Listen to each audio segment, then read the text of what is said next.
So hello everyone, तो आप सभी का स्वागत है आज के इस नए सफ़र पे, जहाँ पे भारत का इतिहास, धर्म और संस्कृति के बारे में जानने का एक अनोखा मौका है। कुंभ मेला एक ऐसा सम्मेलन है जहाँ आपस में जुड़ने के लिए आते हैं। यहाँ पे अपने सभी पापों को मुक्त करने आते हैं। यह एक मेला ही नहीं बल्कि एक ऐसा करिश्मा है जहाँ पे हम अपने जड़ों से जुड़े रहने का अनुभव प्राप्त करते हैं।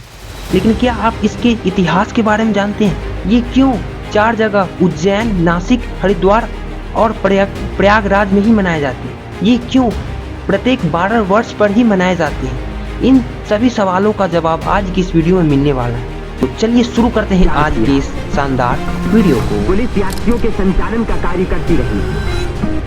सबसे पहले हम कुंभ मेले का इतिहास और पौराणिक कथाओं के बारे में जानते हैं। तो ये पौराणिक कथाओं में कहा गया है कि हिंदू ऋषि दुर्वासा ने देवताओं को एक श्राप दे दिया था, जिसके कारण देवताओं लोग का शक्ति छिन गया था। तो गुरु ब्रह्मा ने देवताओं को सुझाव दिया कि स्वर्ग लोक में एक नदी में एक कलश में अमृत भरा पड़ा है, तो उसके लिए समुद्र मंथन करना पड़ेगा। तो समुद्र मंथन करने के लिए देवताओं लोग के पास उतना शक्ति नहीं था, तो उन्होंने राक्षसों से मदद लिए।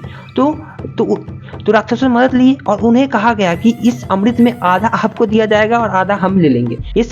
ये समुद्र मंथन के बाद क्या हुआ, जो देवता लोग थे वो चुपके से कलश लेकर भागने में सफल हुए और वे कलश लेकर के भागे। तो ये जो उन दोनों के बीच में जो लड़ाई चला था वो 12 दिन का चला था, जो कि मनुष्य के अनुसार से वो 12 वर्ष के बराबर होता है।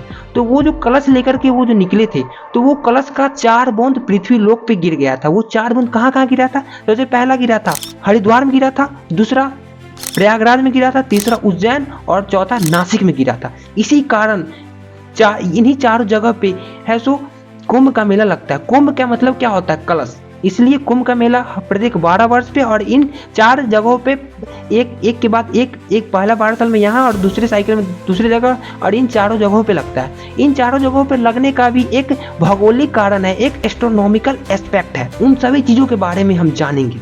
इसका वर्णन ऋग्वेद और पुराणों में ऋषि मुनियों का योग और ध्यानों से वर्णन है, और ये ऋषि मुनियों के योग और साधनाओं से शुरू हुआ था। तो अब हम चलिए जानते हैं इसके क्या एस्ट्रोनॉमिकल एस्पेक्ट है, क्या इसके भौगोलिक कारण है, इसका क्या ये क्यों ही 12 साल पे मनाए जाते हैं, इसका साइंटिफिक कारण को भी आज की इस वीडियो में हम जानने वाले हैं।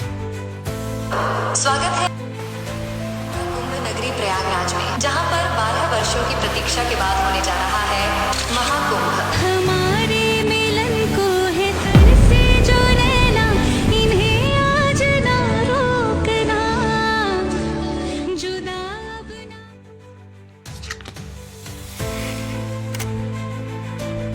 अब हम साइंटिफिक एस्पेक्ट जानेंगे कुंभ मेले के बारे में। तो ये जो कुंभ मेला जो लगता है, इसका एक एस्ट्रोनॉमिकल एस्पेक्ट बोले तो खगोलीय विद्याओं से ये रिलेट करता है। बताया जाता है कि मेरा बृहस्पति ग्रह होता है, वो सूर्य के चारों ओर परिक्रमा करती रहती है। ये जो चारों ओर परिक्रमा करती है वो 12 वर्ष में संपन्न होता है। वो 12 वर्ष में जो मेरा परिक्रमा होता है वो बृहस्पति ग्रह का, तो जब संपन्न होता है तो उसमें बृहस्पति ग्रह और बोले तो ये मेरा सूर्य का जो राशि है उसमें एक योग बनता है। अगर मेरा सूर्य है सो मेष राशि में हो और बृहस्पति अगर कुंभ राशि में हो, तो ये जो मेरा कुंभ मेले का जो आयोजन किया जाता है वो हरिद्वार में किया जाता है। ये साइंटिफिक बताया गया है। क्यों बताया गया है सो जानते हैं। जो इसका जो संयोग बना, तो इससे क्या होता है, जो मेरा पृथ्वी का जो होता है मैग्नेटिक फील्ड और जो मेरा हरिद्वार का जो गंगा नदी है उसका ग्रेविटेशनल फील्ड में जो परिवर्तन आने से उस नदी में स्नान करने से हमारे मन और हमारे शरीर के लिए बहुत ही लाभदायक होता है। इसलिए साइंटिफिक भी ये बताया गया कि जो हरिद्वार के जो गंगा नदी में नहाने से हमारे लिए फायदेमंद होता है, और जो हमारे पूर्वज लोग जो बता करके आए हुए हैं या फिर जो बोले तो पौराणिक कथाओं में भी ये बात का वर्णन की गई है। तो इसी कारण कुंभ मेले का आयोजन कभी प्रयागराज में, कभी नासिक में, कभी उज्जैन में, तो कभी हरिद्वार में होता है। ये साइंटिफिक रीजन भी है, और जो मेरा पौराणिक कथाएं हैं उनके अनुसार भी यहाँ मनाए जाते हैं। तो हमारे पौराणिक कथा और साइंटिफिक रीजन बहुत सारे मैच यहाँ पे कर रहे हैं, और तो हम भी यह चाहेंगे कि आप लोग ऐसो वहाँ पे अभी जो 2025 में अभी जो लग रहा है 13 जनवरी से लेकर के 26 फरवरी तक, तो उसमें आप लोग भी सम्मिलित हो। और एक बात, ये जो हमने इस वीडियो में जितने बात बताएं, ये हमने भी कहीं न कहीं से सर्च ही किया है। तो हो सकता है कोई पॉइंट इसमें गलत हम बता दिए हों, लेकिन हम अपनी तरह से ये पूरा कोशिश किए हैं कि कोई भी पॉइंट हम गलत नहीं बताएं। तो मैं उम्मीद करूंगा आप लोग भी इसके बारे में कुछ सर्च करें, खुद से इससे भी ज़्यादा मालूम करें, क्योंकि बहुत सारे अथाह सागर है इसके बारे में जानने के लिए। हम जो हो सका वो बताए हैं। तो आज की इस वीडियो में इतना ही, मिलते हैं अगले वीडियो में। तो तब तक के लिए जय हिंद, जय भारत, वंदे मातरम।